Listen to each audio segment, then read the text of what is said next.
شہید ایرانی supreme leader آیت اللہ خامنئی کا سفر آخرت۔ وزیر اعظم شہباز شریف اور فیلڈ مارشل سید عاصم منیر کی تہران کے گرینڈ امام خمینی مصلی آمد شہید سپریم لیڈر آیت اللہ خامنئی کی تجہیز و تدفین میں شرکت۔ وزیر اعظم اور پاکستانی وفد کی شہید آیت اللہ خامنئی کے درجات کی بلندی اور مغفرت کے لیے دعا۔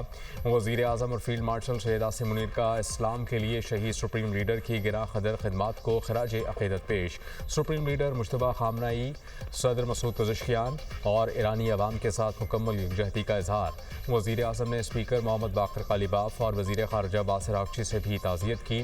نائب وزیر اعظم اسحاق ڈار، اسپیکر سردار ایاز صادق، وزیر اطلاعات عطا تارڑ، وزیر داخلہ Mohsin Naqvi, chairman peoples party Bilawal Bhutto, وزیر اعلیٰ سندھ مراد علی شاہ اور دیگر بھی تقریب میں شریک تھے۔ چیئرمین سینٹ یوسف رزاق گیلانی، گورنر خیبر پختونخوا فیصل کریم کنڈی کی بھی شہید کی تعزیتی تقریب میں شرکت۔ فیلڈ مارشل سید عاصم منیر کی ایرانی وزیر خارجہ باسل آرکچی سے ملاقات۔ شہید آیت اللہ خامنئی کی ایران کے لیے خدمات کو خراج عقیدت پیش۔ فیلڈ مارشل سید عاصم منیر کی ایران سے وطن واپسی۔ ایرانی وزیر داخلہ اسکندر مومنی اور دیگر اعلیٰ سول و عسکری حکام نے الوداع کیا۔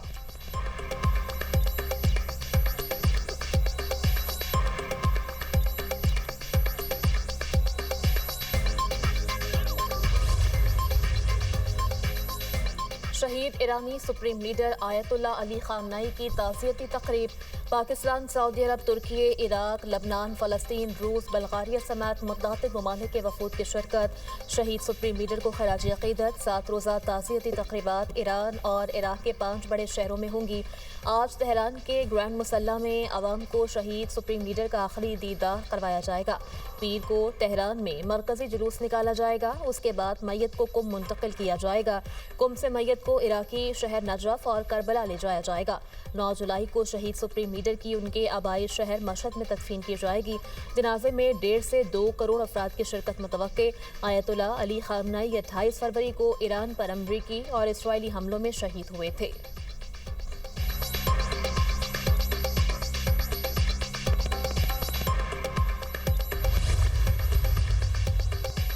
وزیر اعظم شہباز شریف ترکی کے سرکاری دورے پر استنبول پہنچ گئے۔ اتا ترک ایئرپورٹ پر ترکی کے وزیر تجارت سمیت اعلیٰ حکام نے استقبال کیا۔ نائب وزیر اعظم اسحاق ڈار، وزیر اطلاعات عطا تارڑ بھی ہمراہ۔ وزیر اعظم کی ترک صدر رجب طیب ایردوان سے ملاقات ہوگی۔ دونوں رہنماؤں پاک ترک دو طرفہ تعلقات کے تمام شعبوں پر تفصیلی بات چیت کریں گے۔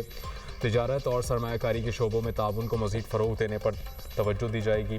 دونوں رہنما علاقائی امن و سلامتی سے متعلق امور پر بات کریں گے۔ وزیر اعظم پاکستان کی میزبانی میں ہونے والے بزنس کانفرنس میں بھی خطاب کریں گے۔ خصوصی اقتصادی زونز، توانائی، آئی ٹی اور نجکاری سمیت دیگر شعبوں میں تجارت اور سرمایہ کاری کے مواقع اجاگر کیے جائیں گے۔ کانفرنس میں ترکی کے ممتاز کاروباری رہنما، سرمایہ کار، اعلیٰ سرکاری حکام اور دیگر معزز شخصیات نے شرکت کریں گے۔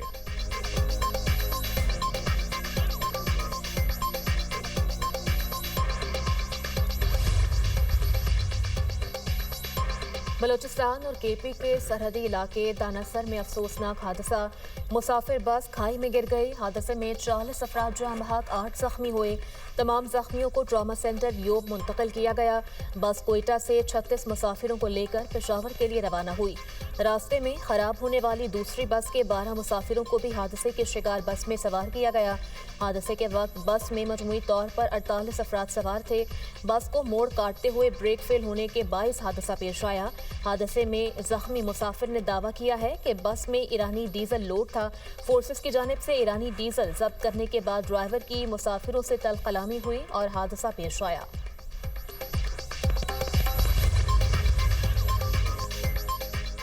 وزیر اعلیٰ پنجاب کی کہنا آمد۔ مریم نواز کی ٹیوشن سینٹر کے چھت گرنے سے جاں بحق بچوں کے والدین سے ملاقات، تعزیت اور فاتحہ خوانی کی۔ ماؤں کو گلے لگا کر دلاسا دیا۔ مریم نواز نے جاں بحق اور زخمی بچوں کے اہل خانوں کو امدادی چیک دیے۔ زخمیوں کو بہترین طبی سہولیات فراہم کرنے کی ہدایت۔ سوگبار خاندانوں کو ہر ممکن تعاون کا یقین دلایا۔ وزیر اعلیٰ پنجاب مریم نواز نے کہا کہ بچوں کی وفات پر ہونے والا دکھ الفاظ میں بیان نہیں ہو سکتا۔ آپ کا دکھ بہت بڑا ہے، خود ماں ہوں، آپ کا غم سمجھ سکتی ہوں۔ رقم دکھی ماؤں کے آنسوؤں کا مداوع نہیں کر سکتی۔ ننھے پھولوں کا اس طرح بچھڑ جانا دل خراش ہے۔ دکھی ماؤں کو تنہا نہیں چھوڑیں گے۔ مریم نواز کی حادثے میں زندہ بچ جانے والے 2 بچوں سے بھی ملاقات، شفقت کا اظہار۔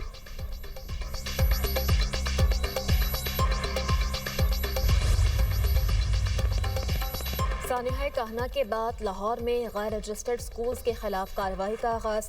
ڈسٹرکٹ ایجوکیشن اتھارٹی نے غیر رجسٹرڈ سکولز کو نوٹس جاری کر دیے۔ ایجوکیشن اتھارٹی نے شہر میں 744 سکولوں کو نوٹس جاری کیے۔ غیر رجسٹرڈ سکولز کی انتظامیہ کو 3 دنوں میں جواب جمع کروانے کی ہدایت۔ غیر رجسٹرڈ سکول کو 3 سے 40 لاکھ روپے تک جرمانہ ہو سکتا ہے۔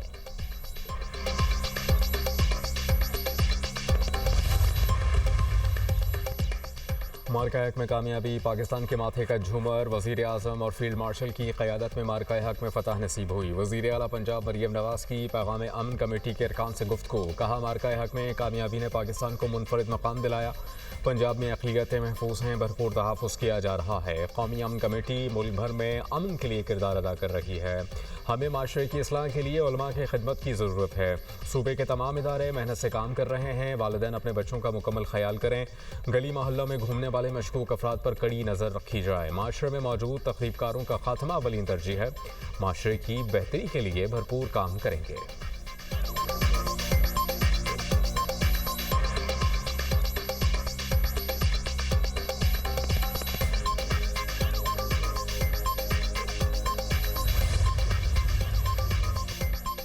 امریکہ اور اسرائیل سے آیت اللہ خامنائی کی شہادت کا بدلہ لینے کا اعلان۔ ایران کی مسلح افواج کے سربراہ میجر جنرل امیر حاتمی نے تہران میں صحافیوں سے گفتگو کرتے ہوئے کہا، ہم بدلہ لینے کے لیے پرعزم ہیں۔ ترجمان وزارت خارجہ اسماعیل بقائی کا کہنا ہے کہ حملوں کی حمایت کرنے والے یورپی ممالک کے رہنماؤں کو شہید رہنما کی تعزیتی کے لیے جاری تقریبات میں شرکت کی دعوت نہیں دی گئی۔ یہ فیصلہ ایران کے اصولی موقف کا عکاس ہے۔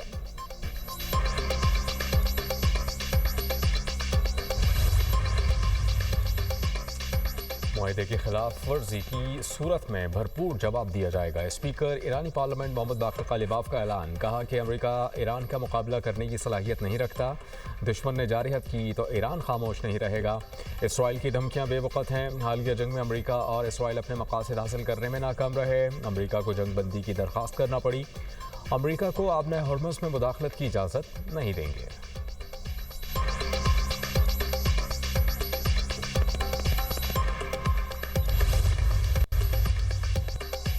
امریکی صدر اور اسرائیلی وزیر اعظم کا ٹیلی فونک رابطہ۔ ڈونلڈ ٹرمپ اور نتن یاہو کا واشنگٹن میں ملاقات پر اتفاق۔ امریکی صدر کی ایک بار پھر نیٹو پر کڑی تنقید، کہتے ہیں نیٹو کے ساتھ امریکہ کے تعلقات یک طرفہ اور بے فائدہ ہیں۔ امریکہ نیٹو پر دیگر رکن ممالک سے زیادہ خرچ کرتا ہے۔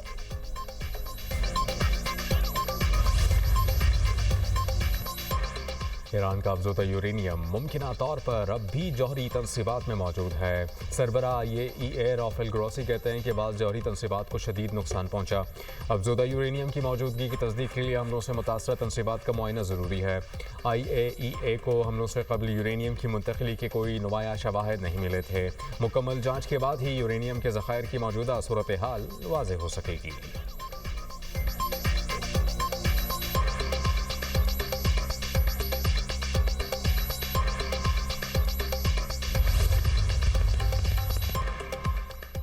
امریکہ دہشت گرد حملوں کے خلاف پاکستان کے حق کے دفاع کی حمایت کرتا ہے۔ امریکی محکمہ خارجہ کا کہنا ہے پاکستان اور افغانستان کے درمیان کشیدگی برقرار ہے۔ پاکستانی عوام نے دہشت گردی کے ہاتھوں بہت زیادہ نقصان برداشت کیا۔ پاکستان ایٹمی طاقت، فوجی صلاحیت افغانستان سے بہت زیادہ بہتر ہے۔ پاکستان امریکہ کا ایک اہم نان نیٹو اتحادی ہے۔ صدر ٹرمپ کے دوبارہ وائٹ ہاؤس آنے کے بعد واشنگٹن اور اسلام آباد کے تعلقات میں بہتری آئی۔ پاکستان نے امریکہ، اسرائیل اور ایران کے درمیان تنازع کے حل کی کوششوں میں ثالثی کا کردار ادا کیا۔ امریکہ افغان طالبان کو ایک دہشت گرد تنظیم قرار دیتا ہے۔